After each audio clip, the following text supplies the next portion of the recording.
Shalom Bapak Ibu Saudara. Shalom. Haleluya. Semua sehat, amin. Semua diberkati Tuhan, amin.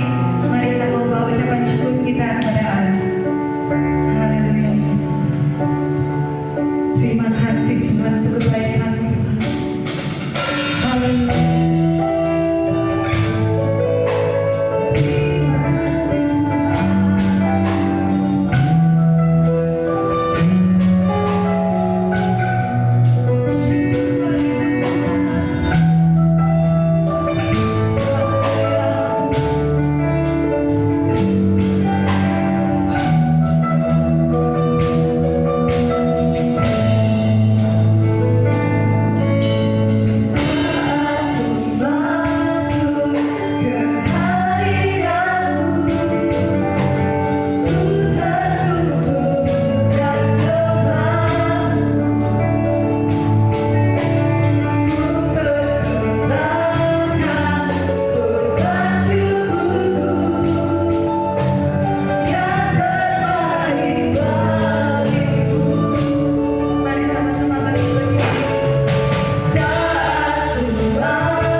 Yesus, kami mengucap syukur kepada-Mu Bapa untuk setiap kebaikan yang selalu menyertakan bagi kami Tuhan. Saat ini kami berikan kepada Tuhan, semua karena kemurahan-Mu Bapa. Dan saat ini kami bawa hati kami, bawa seluruh kerinduan hati kami Bapa, untuk kami memuji dan mempermuliakan nama-Mu. Mari Yesus, kami berdoa Tuhan di tengah-tengah kami, mengurapi dan memberkati kami, mengurapi setiap ibadah kami Bapa, sehingga pelayanan kami, ibadah kami boleh menjadi suatu ibadah yang berkenan di hadapan Engkau. Terima kasih Bapa, terima kasih Yesus. Kami siapkan hati kami, seluruh kehidupan kami untuk kami memuji dan mempermuliakan nama-Mu. Di dalam Tuhan Yesus Kristus, kami awali acara ibadah hari ini. Haleluya, amin. Haleluya. Siapa yang bisa merasakan kasih setia Tuhan, kebaikan Tuhan? Haleluya. Mau bisa merasakan amin?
penyembahan pujian kami di hadapan Engkau.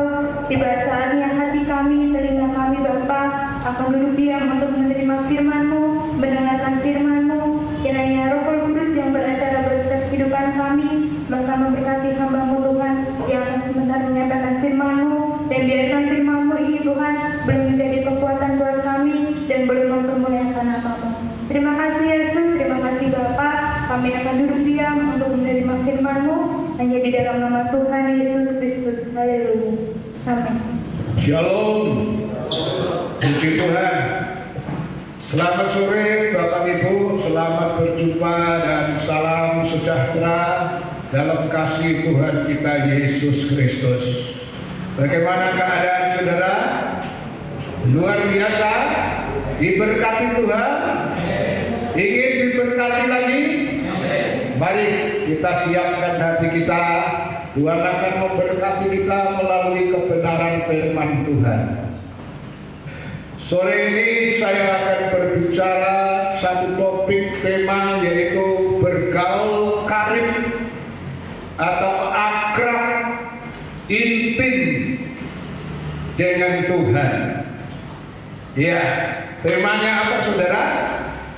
Bergaul karib, akrab atau intim dengan Tuhan. Ya, mari ayat dasarnya kita baca Mazmur 25 ayat 14. Mazmur 25 ayat 14. Saya jemput dengan hormat, sama-sama bangkit berdiri.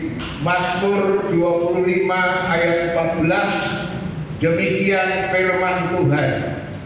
Tuhan bergaul karib atau akrab atau intim dengan orang yang takut akan Dia, dan perjanjiannya diberitahukannya kepada mereka.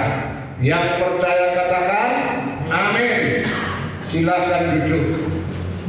Dari ayat ini saudara, Tuhan sendiri dari dasar hati yang paling dalam dari Tuhan sendiri kepengin bisa bergaul karib, pengen bisa bergaul akrab sama manusia. Ini keinginan timbul dari Tuhan sendiri. Ayat ini menjelaskan bahwa Tuhan bergaul karib. Jadi Tuhan itu punya keinginan bisa bergaul akrab dengan manusia. Buktinya apa? Setelah manusia jatuh dalam dosa, Tuhan itu tidak luah-lueh sakarmu, kowe sake dhewe, wis dikandani jangan makan buah yang di tengah. Kalau kamu makan kamu mati, malah jarang. Saya kira resikonya tanggung sendiri. Sakarmu, aku orang gak mau tanggung jawab, terserah, itu kesalahanmu. Tidak demikian saudara. Manusia sudah jatuh dalam dosa dan manusia ketakutan, manusia lari sembunyi. Allah datang di Taman Eden. Manusia yang jatuh itu digoleki. Adam, hei manusia, di manakah engkau? Adam semula diam, dikejar terus. Kalau belum ada pengakuan, Allah belum berhenti. Adam, di manakah engkau? Saking kepepet-pet, suara semakin dekat, manusia mengaku, Tuhan, saya ada di sini. Kenapa kamu sembunyi? Saya takut. Kenapa kamu takut? Apa kamu sudah melanggar firman Tuhan? Ya. Lalu saya melihat, sekalipun sudah jatuh dalam dosa, akan memberikan solusi supaya bisa tetap ada hubungan akrab. Manusia yang merasa malu karena kehilangan kemuliaan Allah, terasa telanjang di mata Tuhan, ditutupi oleh Tuhan. Aib ketelanjangannya itu dengan kulit binatang. Saya percaya kulit binatang itu mengacu kepada kulit domba, yaitu korban daripada Yesus Kristus. Ya, dari situ saya bisa tarik kesimpulan, saudara, bahwa dari lubuk hati Allah yang paling dalam, Allah itu punya keinginan menjalin hubungan yang akrab dengan manusia. Kenapa Tuhan kok kepingin bergaul akrab dengan manusia? Jawabannya yang pertama adalah karena manusia itu makhluk ciptaan yang paling dikasihi oleh Allah. Kita baca ayatnya, Yesaya 43 ayat keempat. Yesaya 43 ayat yang keempat. Oleh karena engkau berharga di mataku dan mulia, dan aku ingin mengasihi engkau, maka aku memberikan manusia sebagai gantimu, dan bangsa-bangsa sebagai ganti nyawamu. Ya, oleh karena engkau berharga di mataku. Manusia itu sangat berharga di hadapan Tuhan. Tidak hanya berharga di hadapan Tuhan, manusia itu sangat mulia. Dan aku ini mengasihi engkau. Ya, karena Tuhan sangat mengasihi manusia, maka aku memberikan manusia sebagai gantimu. Di sini sudah berlaku nubuatan tentang datangnya Yesus sebagai korban karena dosa. Ya, aku memberikan manusia sebagai gantimu. 600 tahun sebelum Yesus lahir, nubuatan datangnya Yesus sebagai penebus dosa sudah dinubuatkan. Ya, aku memberikan manusia sebagai ganti. Manusia yang dimaksud di sini bukanlah manusia pada umumnya, tapi manusia yang dimaksud di sini adalah manusia Kristus Yesus. 1 Timotius pasal 2.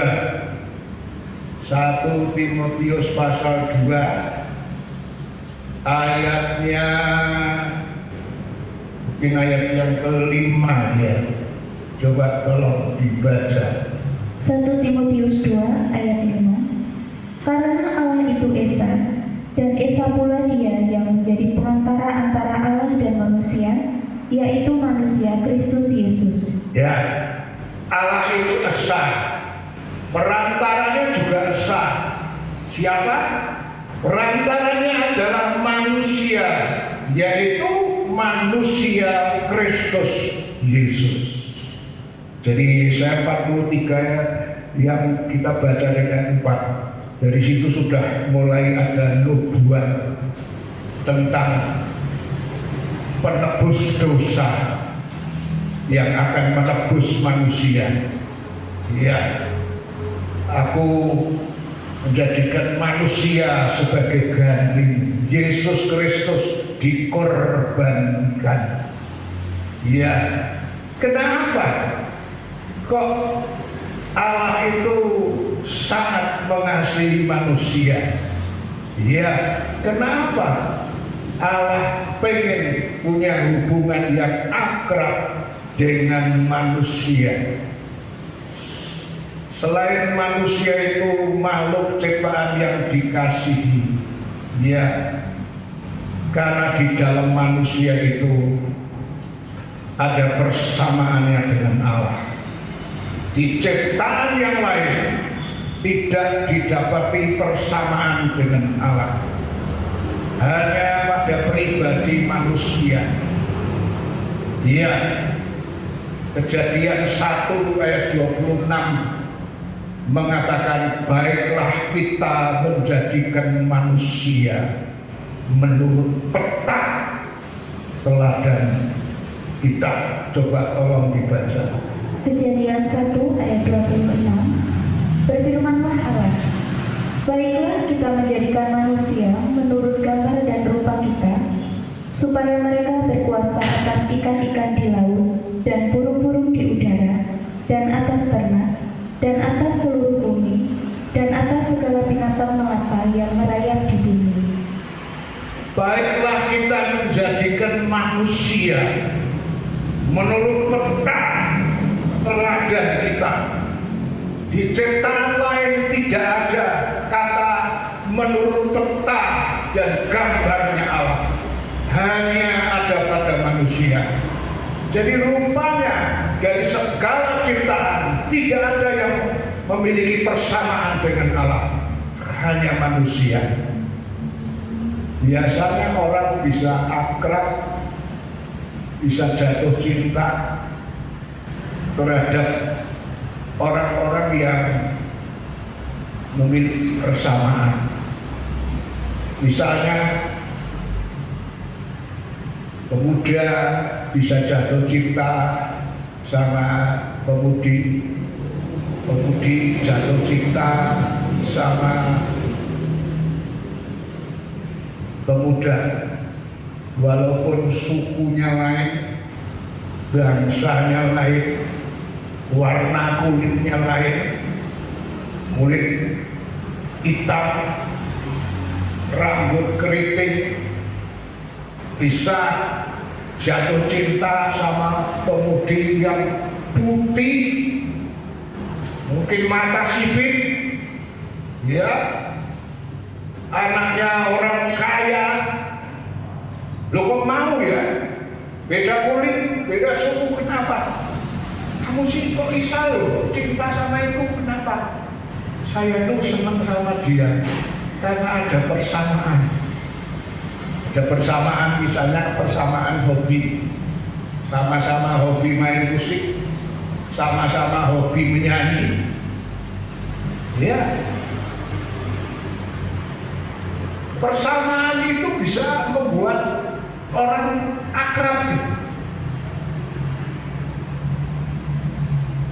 Banyak malah konglomerat mendekati pejabat tinggi dengan cara melihat, mendekati dengan apa yang jadi persamaan.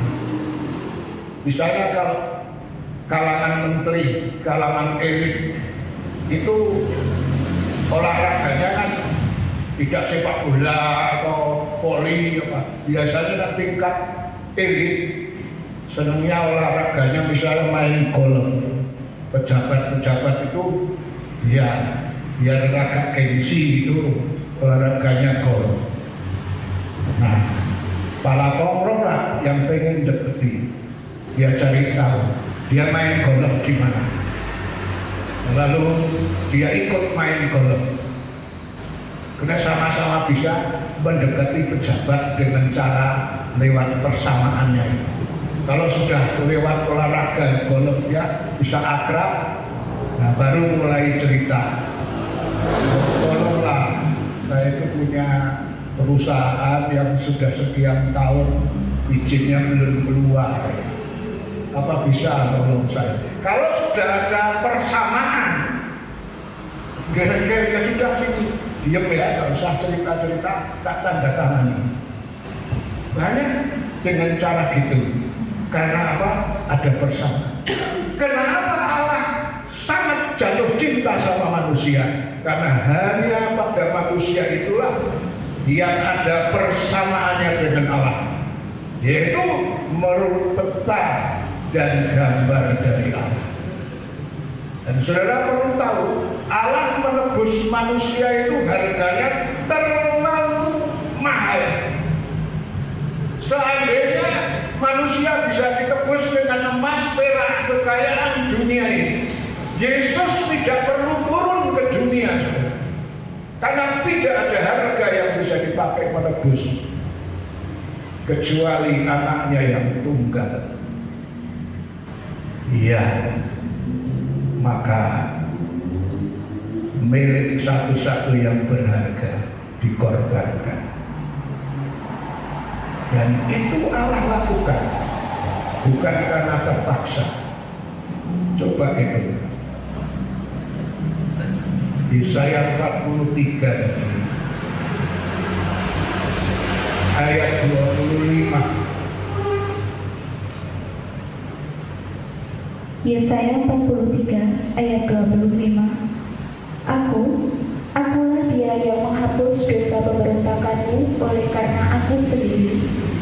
Aku tidak mengingat-ingat dosamu. Ya, akulah dia yang menghapus dosa pemberontakanmu.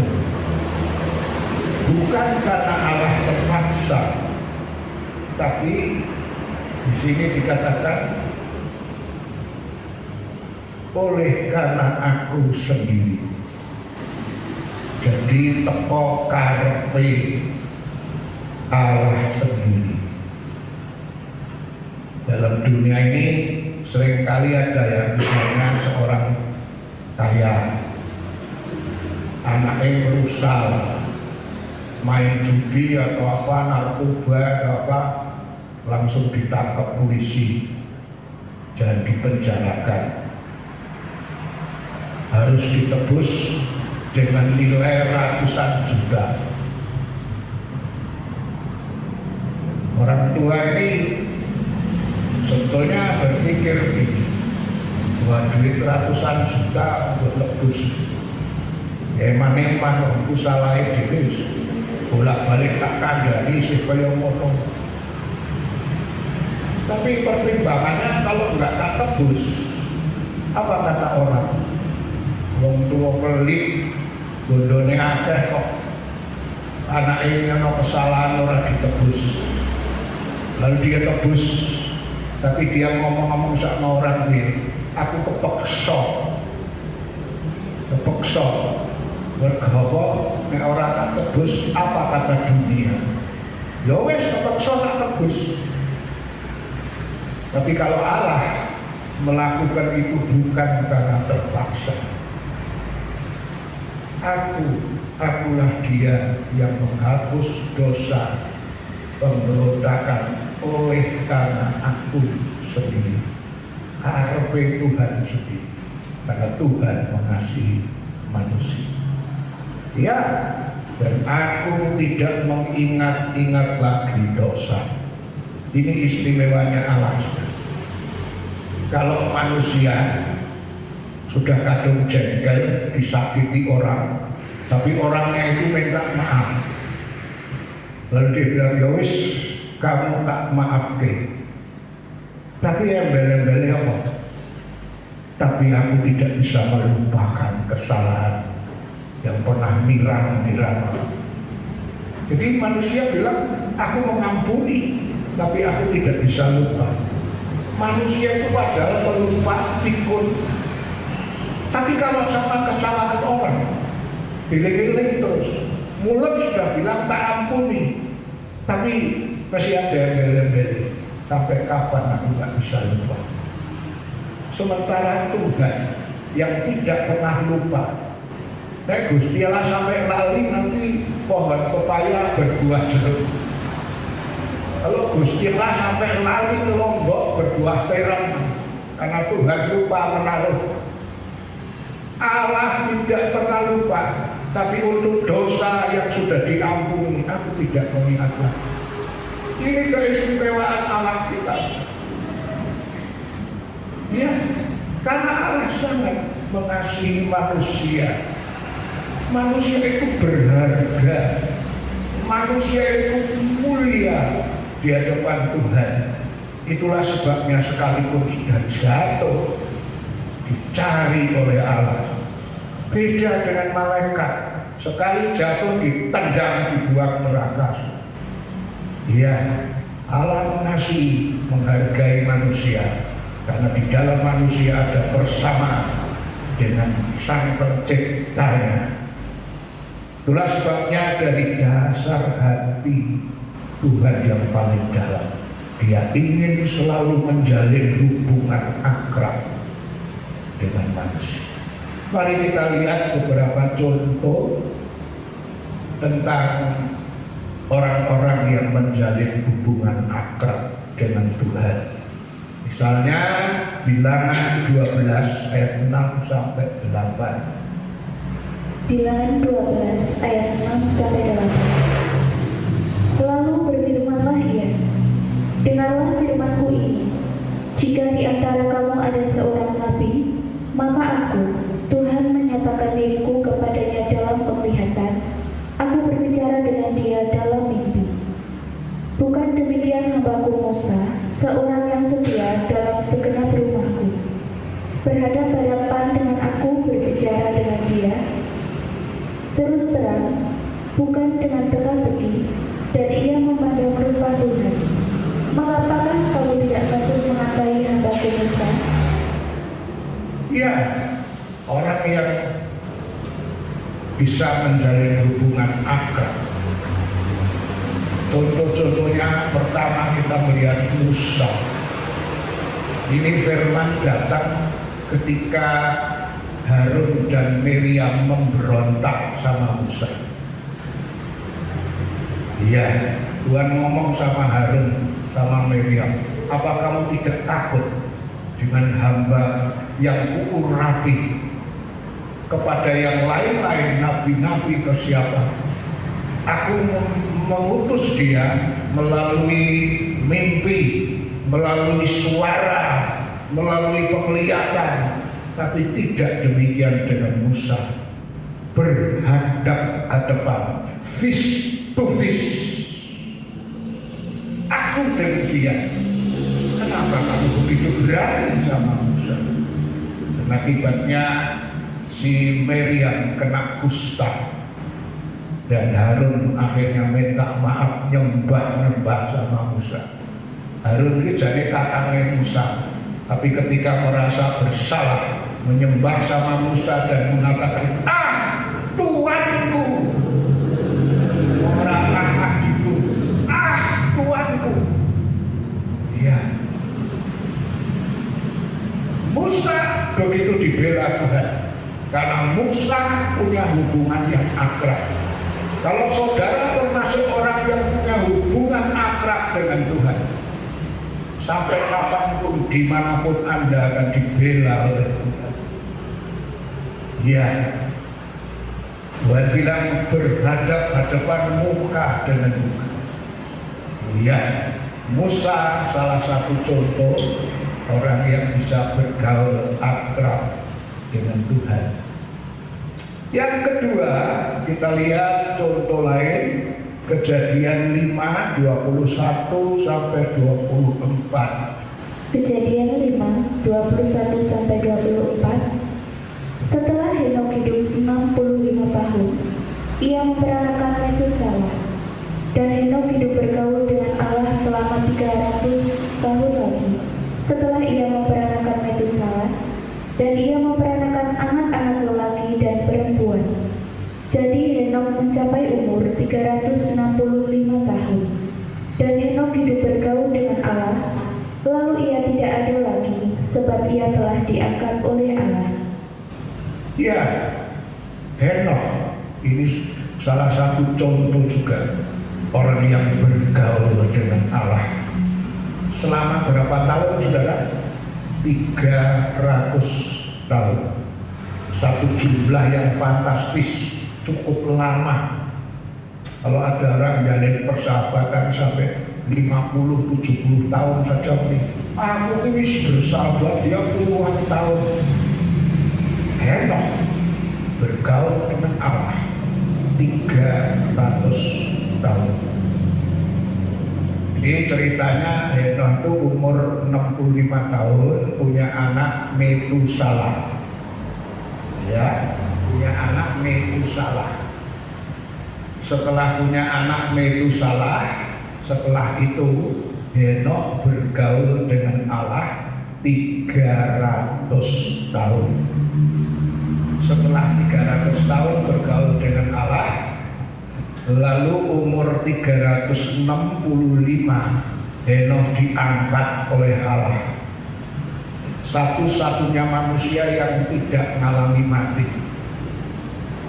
Yang lain hukum Rom 6:23 upah dosa itu maut. Yang lain mengalami mati. Satu-satunya manusia yang mengalami mati Henokh. Umur 365 dia diangkat hidup-hidup oleh Tuhan. Kenapa? Karena Henokh hidup bergaul dengan Allah. Nah, hidup bergaul dengan Allah itu bukan berarti tidak harus kita menyendiri bertapa di gunung, orang serawung, orang kumpul menungso supaya bisa bergaul dengan Allah. Tidak harus demikian. Buktinya apa? 300 tahun Henokh bergaul dengan Allah. Selama 300 tahun ini dia masih bisa memenuhi kewajiban sebagai suami, sebagai ayah.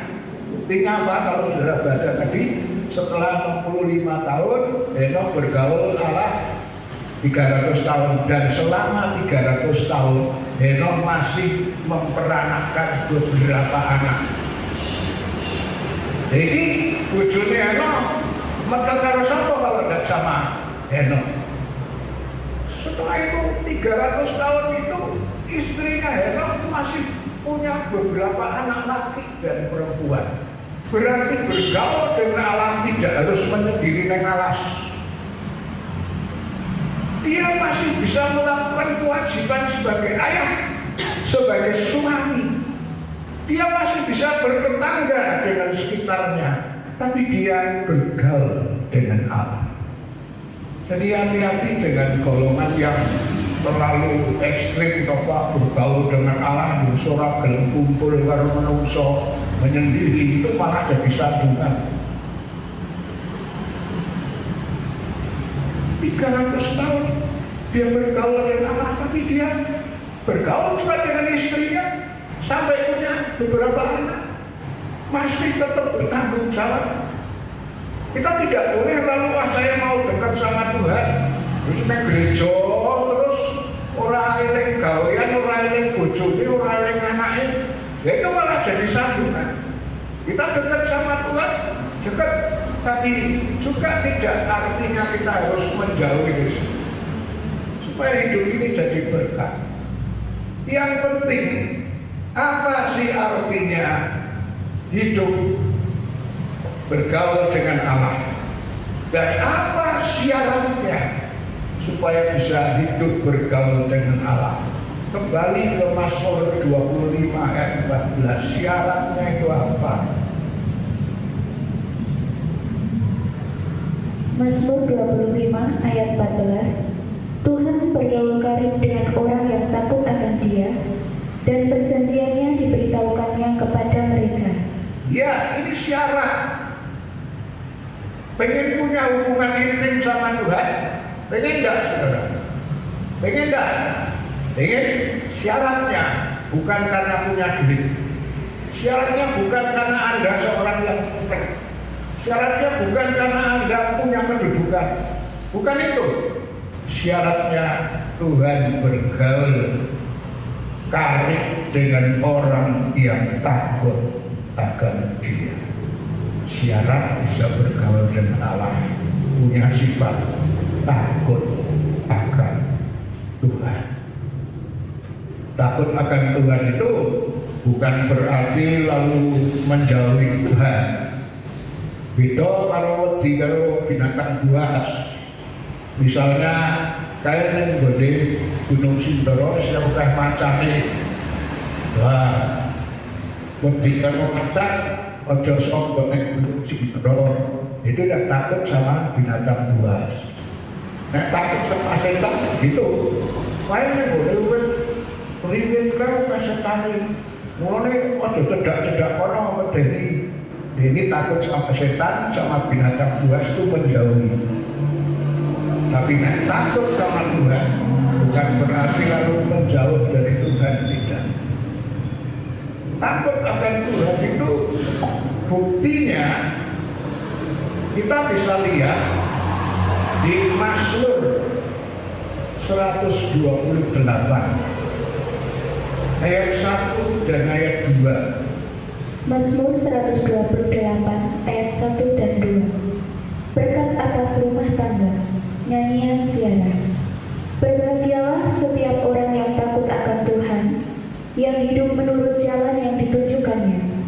Apabila engkau memakan hasil jerih payah tanganmu, berbahagialah engkau dan baiklah keadaanmu. Temanya Mazmur 128 berkat atas rumah tangga. Pengen enggak saudara rumah tanggamu diberkati? Pengen enggak? Syaratnya adalah berbahagialah setiap orang yang takut akan Tuhan. Apa buktinya kalau dia takut sama Tuhan?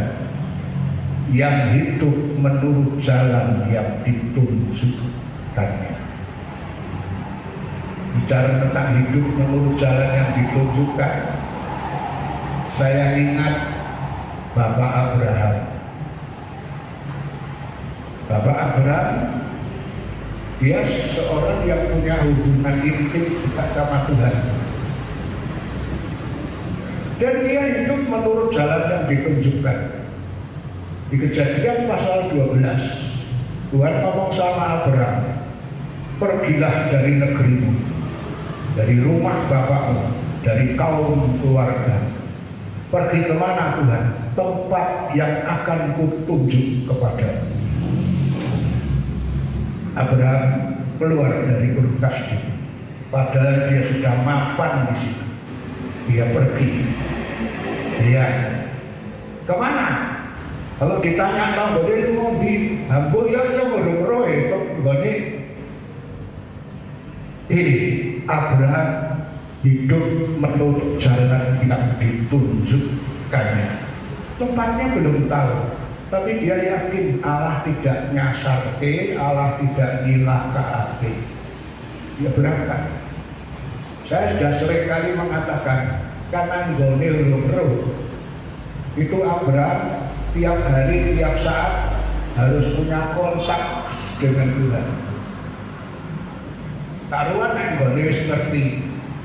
Iya, wes ora sah takon bablas wae, wong wis ngerti. Tapi kalau belum tahu, dia mesti setiap hari, tiap saat, tiap jam tanya.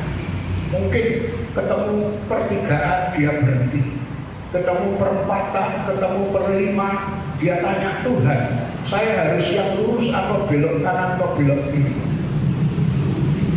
Kalau zaman dulu belum ada GPS untuk menunjukkan tempat, itu orang kalau dituduhi alamat menuai tuakon terus, misalnya mau ketemu koncone yang Semarang, Jalan MP Haryono misalnya, sudah sampai Semarang simpang 5 wis takon ping selawe ono, karena belum tahu. Ya tanya sana tanya sini, telepon terus sing di omahmu iki cete opo sing opo. Orang sekarang sudah ada GPS. Dulu saya ke Jakarta, Pak Wahidnya Buhit ngomong mampir ke sini om. Saya mampir ke situ, saya ngomong sama Victor, Victor ini koncoku sekontraksi Loyo, ini mengenai ini loh. Apa ini jenengannya yang gede WA itu dikasih share tempatnya. Dia Tor, beres om, duduk saja, ketemu. Kok takkan besok? Ini loh, GPS ini sudah tunjuk jualan terus, tidak tanya sama satu manusia, cuma lihat itu ketemu. Ya, tapi zaman Abraham belum ada gitu, jadi anak pertemuan berhenti ya nonton. Inilah cara Allah. Kenapa Abraham tidak ditunjuki tempatnya langsung? Nanti akan kutunjuk.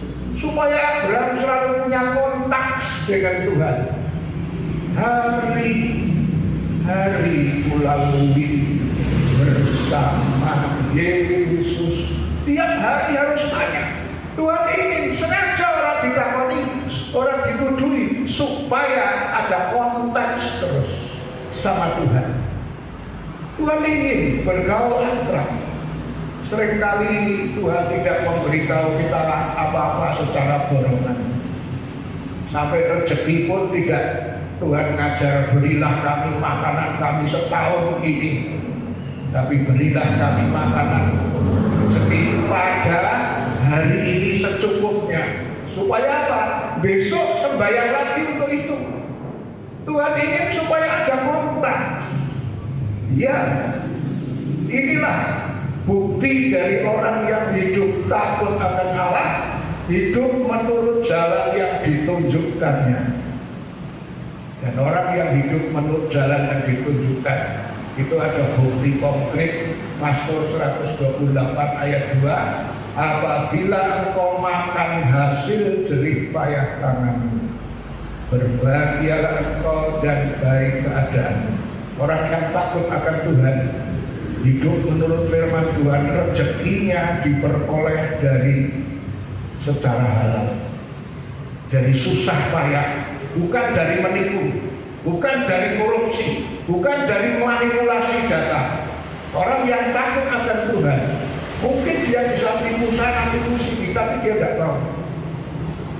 Seorang pegawai pejabat yang takut akan Tuhan, bukan alasan, nah ini sudah sistem kok ya, kesalahan sistem di kantor saya itu mulai pimpinan terus caranya itu korupsi gini.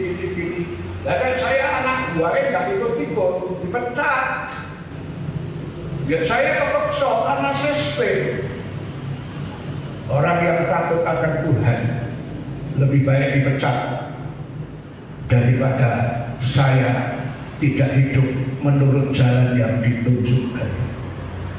Iya, dan saya lihat saudara, yang namanya orang yang bergaul akrab dengan Tuhan, itu ada apa-apa Tuhan kasih tahu lebih dulu. Itu Mazmur berapa tadi? 25:14 dibaca.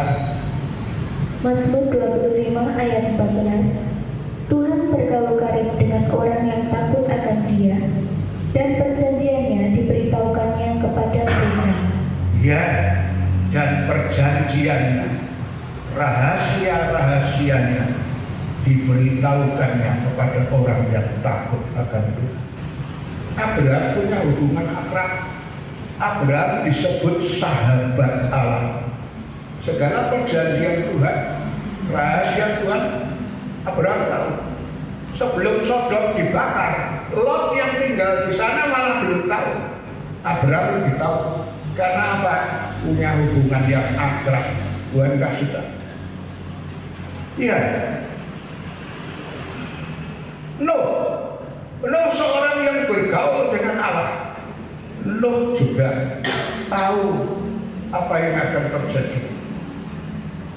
Iya, 120 tahun sebelum banjir datang, Nuh sudah tahu.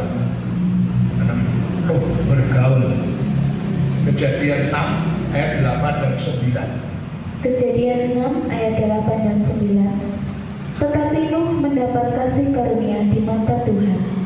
Inilah riwayat Nuh. Nuh adalah seorang yang benar dan tidak bercela di antara orang-orang sezamannya. Dan Nuh itu hidup bergaul dengan Allah. Dan Nuh hidup bergaul dengan Allah. Iya. Tanda dari orang yang hidup bergaul dengan Allah, takut akan Tuhan. Di sini dikatakan Nuh seorang yang benar. Kalau saudara bilang aku punya pergaulan akrab dengan Tuhan, tapi urip ora bener, itu ngapusi. Orang yang akrab sama Tuhan hidupnya benar. Benar dalam arti nurut firman Tuhan dan tidak bercela di antara orang-orang sezamannya. Lo hidup di zaman yang goblok, saudara. Goblok. Karena Alkitab mengatakan apabila laki-laki melihat seorang perempuan karena cantik rupanya, diambilnya menjadi istrinya sebagaimana dia suka. Di waktu Nuh itu kayak hukum rimba. Cara Jawa wong asu gede menang kerai. Wong lanang sedempal-dempal bisa koleksi merebuti bojone wong ora perkosaan terjadi. Itu zamannya goblok, tapi Nuh ternyata tidak bercela di antara orang sesama. Para pujangga dulu pernah ngomong, tembe buri bakal ana zaman edan. Zaman edan itu jarene kan ora edan ora kedungan. Tapi pujangga juga ngomong, isih bejo wong sing eling. Sapa wong sing eling? Wong sing eling adalah orang yang takut akan Tuhan. Orang yang berjalan menurut firman-Nya. Ya. Nuh bergaul dengan Allah. Buktinya apa? Tidak bercela. Dan 120 tahun sebelum banjir datang, Nuh sudah tahu. Nuh buat kapal sesuai ukuran. Tuhan kasih ukurannya gini, modelnya gini. Karena apa? Nuh akrab dengan Tuhan. Demikian juga dengan Henokh tadi. Saya tadi sampaikan Henokh. Henokh itu bergaul akrab dengan Tuhan. Henokh itu lebih hebat lagi. Dia tahu kejadian yang ribuan tahun sebelum terjadi, dia sudah tahu. Yudas pasal 1, karena cuma satu pasal, ayat 14 dan 15, tolong dibaca. Yudas 1 ayat 14 dan 15. Juga tentang mereka Henokh, keturunan ketujuh dari Adam, telah bernubuat katanya, sesungguhnya Tuhan datang dengan beribu-ribu orang kudusnya, hendak menghakimi semua orang dan menjatuhkan hukuman atas orang-orang fasik karena semua perbuatan fasik yang mereka lakukan dan karena semua kata-kata nista yang diucapkan orang-orang berdosa yang fasik itu terhadap Tuhan. Ya, kalau menurut doktrin GBDI, ya, antara manusia jatuh dalam dosa dengan kedatangan Tuhan yang kedua itu waktunya 6.000 tahun menurut peta zaman. Nuh hidup waktu diangkat 365 tahun. Yesus datang 6.000 tahun. Jadi kira-kira selisih berapa ya? 5.600 sekian tahun gitu. Nuh dalam pengertian nubuatan dia bisa melihat Yesus datang yang kedua kali. Bagaimana caranya Yesus datang? Nuh kayak lihat film gitu loh. Lihat film kayaknya gitu. Kasih tahu sama Tuhan. Besok juru selamatmu itu Yesus datang caranya begini. Dia datang dengan orang-orang kudusnya, dengan para malaikatnya. Dan apa kedatangan Tuhan yang kedua kali? Menjadi hakim yang mengadili. Belum ada orang yang tahu. Henokh lebih tahu. 5.000 tahun lebih yang akan terjadi. Henokh sudah tahu. Kenapa? Karena Henokh itu hidup bergaul dengan Allah. Dia ngerti kok, kayak dalam film. Padahal itu 5.000 tahun berapa mendatang? 5.000 berapa ya? 600 berapa gitu kan? Yang akan datang. Henokh sudah tahu Yesus datang itu kayak ngomong dengan para malaikat, dengan orang kudusnya. Henokh tahu tujuannya apa? Mengadili. Kok ngerti? Yang lain belum tahu kenapa? Karena Henokh bergaul dengan Tuhan. Dan orang-orang yang mengerti akan kedatangan Tuhan Yesus sebagai hakim, dia akan selalu hidup takut akan Tuhan. Dan orang yang hidup takut akan Tuhan, dia selalu berusaha menyucikan diri dari segala kejahatan, 1 Yohanes 3 ayat 2 dan 3, tolong dibaca.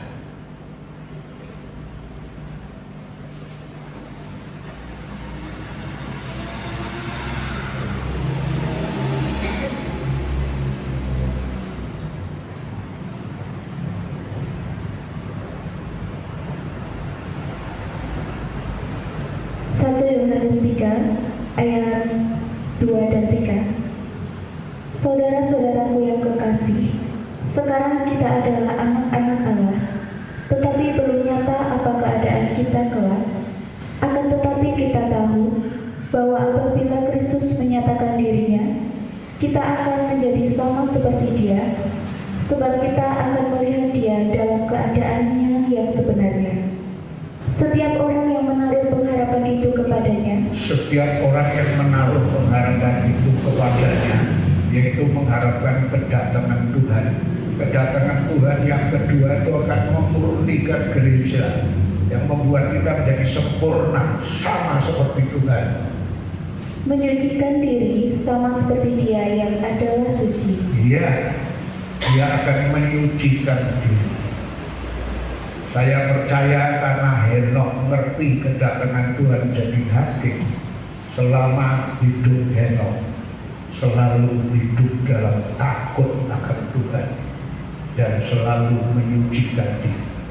Saya percaya orang yang mengatakan punya hubungan baik sama Tuhan, orang sembrono itu, dia takut akan Tuhan, dia nurut firman Tuhan, dia berusaha menyucikan diri. Artinya dari diri sendiri ada niat untuk hidup di dalam kekudusan. Orang tidak bisa lalu suci barang itu nanti datang dari diri, tidak bisa. Sempurna itu sesuatu yang harus kita perjuangkan. Paulus ngomong di suratan apa itu? Apa itu Paulus bilang? Ya, Filipi atau berapa? Aku belum sempurna, tapi aku berusaha menuju.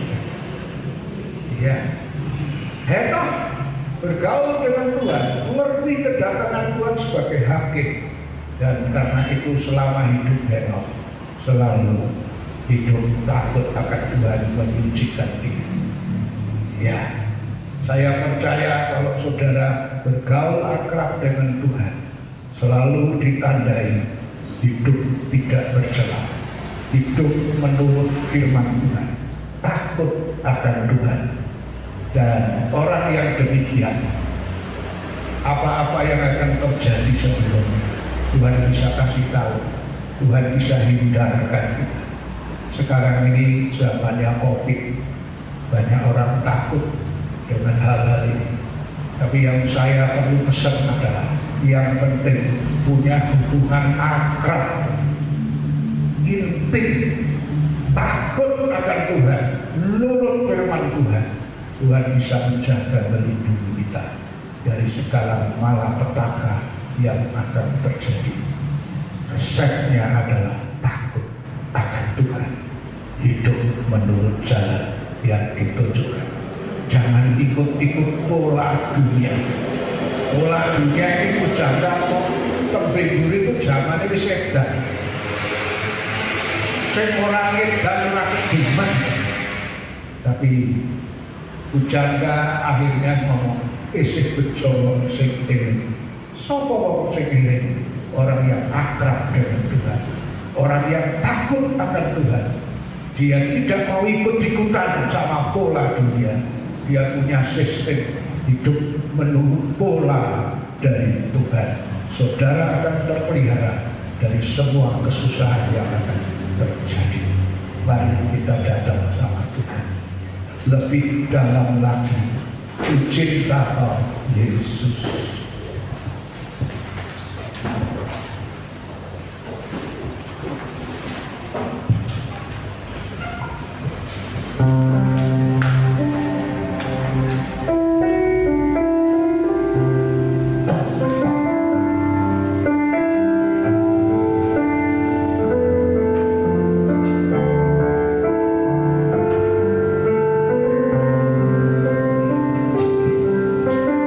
Lebih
masih mau berkenan mencari manusia, sebab Engkau menjadikan manusia sebagai makhluk ciptaan Tuhan yang berkemurahan, yang mendapat belas kasihan, yang berharga di mata Tuhan. Dan biarkan dengan kehendak-Mu Tuhan untuk menjadikan kami sebagai umat yang berharga, biarkan kami boleh menanggapi, kami boleh merespon menjadi satu pribadi yang juga mau hidup bergaul dengan Tuhan, dengan cara kami memiliki sikap hati yang takut akan Tuhan, hidup menurut akan setiap perintah dan setiap ketetapan yang Tuhan berikan kepada kami. Sebab dengan kehidupan yang takut akan Tuhan, dengan kehidupan yang menurut akan kebenaran firman-Mu, maka kehidupan itulah Engkau akan berkenan untuk menjadi satu tempat untuk bergaul. Seperti ya Bapa, kami menyadari masih banyak hal yang seringkali membuat kami jauh daripada Tuhan. Masih banyak hal yang membuat kami seringkali tidak mengindahkan perintah-perintah-Mu ya Tuhan. Tapi biarkan sore hari ini dengan firman-Mu yang sudah mengajar kami boleh mau berubah, kami mau untuk terus menyucikan diri kami, supaya kami boleh menjadi satu pribadi yang siap sedia menyambut kedatangan Tuhan yang sudah tidak akan lama lagi. Ampuni segala dosa kami, ampuni setiap hati kami yang tidak memiliki sikap takut akan Engkau. Ampuni kalau kami tidak menurut akan kebenaran-Mu ya Tuhan, tapi seringkali menurut keinginan kami, menurut keinginan kemauan kami ya Bapa. Biarkan saat sore hari ini Roh Kudus akan mengurapi kami, Roh Kudus akan memeteraikan setiap firman itu dan setiap kehidupan kami, sehingga setiap kami yang mendengar firman-Mu ini, kami mempunyai satu kerinduan untuk hidup bergaul dengan Tuhan. Dan hidup bergaul dengan Tuhan, Engkau akan menyatakan, Engkau akan memberitahukan kepada kami setiap rencana-Mu yang indah bagi kami, setiap kehidupan yang bergaul kepada Tuhan. Engkau berkenan untuk menyatakan kehendak-Mu kepada kami. Itu yang kami rindukan Tuhan. Mari Roh Kudus, inilah kehidupan kami, ini setiap keberadaan kami. Kami sadar kami lemah, kami sadar kami tidak punya kemampuan. Tapi kalau Roh Kudus yang memenuhi kehidupan kami, kalau Roh Kudus yang menolong kehidupan kami, maka Engkau akan memberi kemampuan kepada kami. Berkati hamba-Mu, Bapak Gembala kami akan terus memberikan roh pewahyuan, roh hikmat dan kekuatan-Mu ya Tuhan, untuk terus bisa menggembalakan domba-domba-Mu. Bahkan Tuhan percayakan firman Allah yang dibukakan untuk membuat domba-domba-Mu semakin dikenyangkan dan dipuaskan di dalam kehendak-Mu. Di dalam nama Tuhan Yesus kami mengucap syukur buat seluruh kebenaran firman-Mu. Haleluya. Amin. Hari-hari ini kita perlu juga berjaga, ya, taati protokol kesehatan. Jangan lupa tiap hari, ya, keluar rumah masker digunakan. Kalau mau masuk gereja apa, cuci tangan dan saudara diukur dan moga taatilah pelaturan pemerintah yang ada demi kesehatan saudara dan juga orang lain. Tuhan memberkati. Kita bangkit berdiri. Shalom. Shalom. Shalom.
kemenangan. Berkatilah usaha anakmu, tani, ternak, dagang, wira swasta, kerja apapun yang halal diberkati. Yang masih nganggur butuh kerjaan, buka jalan, berikan kerjaan yang terbaik. Anak sekolah, kuliah, Tuhan memberkati, membuatnya jadi berhasil. Segala yang diperlukan Tuhan sediakan. Kami doa bagi yang tidak bisa datang saat ini, mungkin mereka sakit, apakah sakit di rumah, apakah sakit di rumah sakit, Tuhan kunjungi, Tuhan rawat mereka, Tuhan datang, Tuhan jamah, Tuhan sembuhkan yang sakit, yang lemah Tuhan kuatkan, yang susah Tuhan kasih kehiburan dan kekuatan, supaya di lain kebaktian kami boleh bersama-sama untuk ibadah dan memuliakan nama Tuhan.